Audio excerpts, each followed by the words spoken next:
Praise the lord. దేవునికి మహిమ కలుగును గాక. అందరూ బాగున్నారా? ఈ దినం దేవుని వాగ్దానం, బాధ్యత. కాబట్టి భయపడుకుడి, నేను మిమ్మునను మీ పిల్లలను పోషించదును. ఆదికాండం 50:21. అవును, దేవుడే మనల్ని పోషిస్తాడు. దిగులు పడద్దు. అయ్యో, నా పరిస్థితిలో నేనిట్టి అట్టడుగు స్థితిలో నేనున్నానే, ఈ కరువు నుండి, ఈ యొక్క శ్రమను నన్ను ఎవరు విడిపిస్తారని బాధపడుతున్నావా? ఈ దినం నా ప్రభు అంటున్నాడు, నిశ్చయముగా ఆయన నీ బాధ్యతను తీసుకొని నీ పిల్లలను, నీ ఇంటి వారిని ఆయన పోషించి దీవించి నడిపించునుగాక. చిన్నమాట ప్రార్థన. ప్రేమ కనికరము గల మా తండ్రి, నీకు వందనాలు.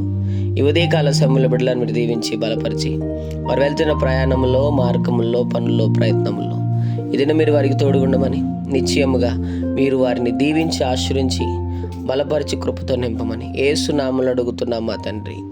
ఆమెన్.